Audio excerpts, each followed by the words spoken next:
they're down a big player for what will be a tough test tonight. Clarence Armstrong's going to throw it up. Van Allen Lubin beats Malijal Poteet for the tip. Ted Valentine, A.J. Desai are other officials. They struggle mightily in that category. Worst turnover team in the ACC. But they get a good look for Hammond from three. And the freshman from Fairfax gets Tech on the board.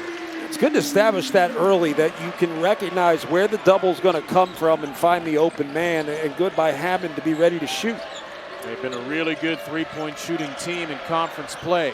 Powell set up by Cadeau. It's 2 assists for Cadeau. That's a tough shot to make as you're kind of backing out to the three-point line with no balance.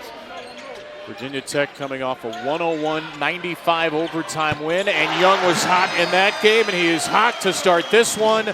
Davis with a switch on the big man Poteet will pass out of it, get it back from Cadeau. RJ with a step back deep one. It's good. RJ Davis in rhythm early with a couple of deep ones. Defense starts to adjust out to the three-point line. You get longer, harder backup big coming in who just plays super hard. Like, it's so frustrating. You get established in the game, you play your position, then the backup big comes in and just outworks you.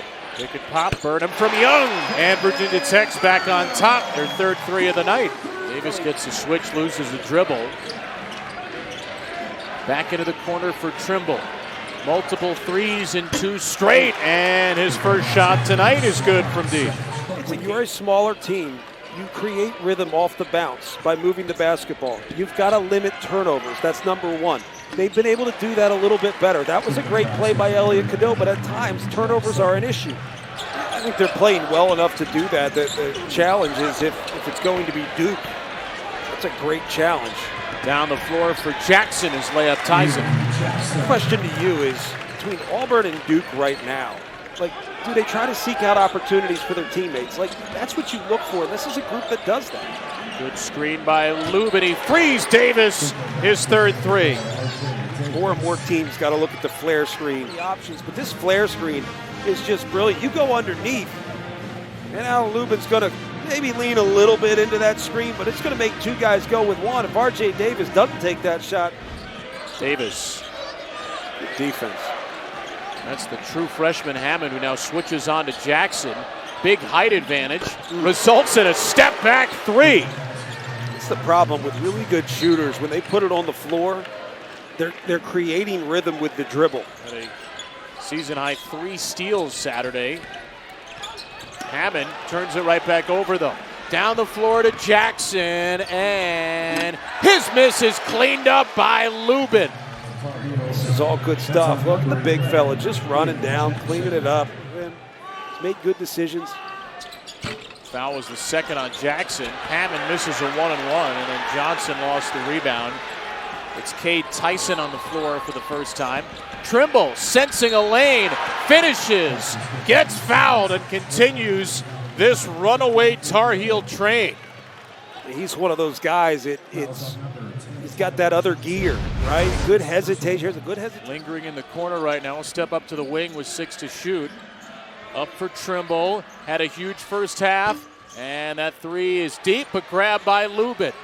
Dying seconds of the first half. Trimble with the punctuation mark on a 15-1 surge into the locker room. Hammond's been really held in check after a career-high 21 against Syracuse Saturday. Burnham slithering around Lubin. Second time he's done that. I tell you, the sit-down's there. When you get it inside the paint, whether you get a layup or not, you just sit down, good things happen. Cadeau, Lubin, and Withers. Got good stuff happen. I mean, this is just a good, strong attack. Good footwork, finish on the opposite side. That's good stuff. There's the slip, dump down, Withers. Good defense sags, and it's going to get harder to get good shots.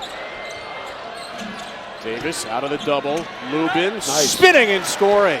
That full complement of players. And yeah, each rotation's different, but this is a good read. Poteet's a little bit behind the play, and Alan Lubin makes it quick. I wonder if they get more grace for the lack of bad losses and for the way they're playing down the stretch if they finish the season strong.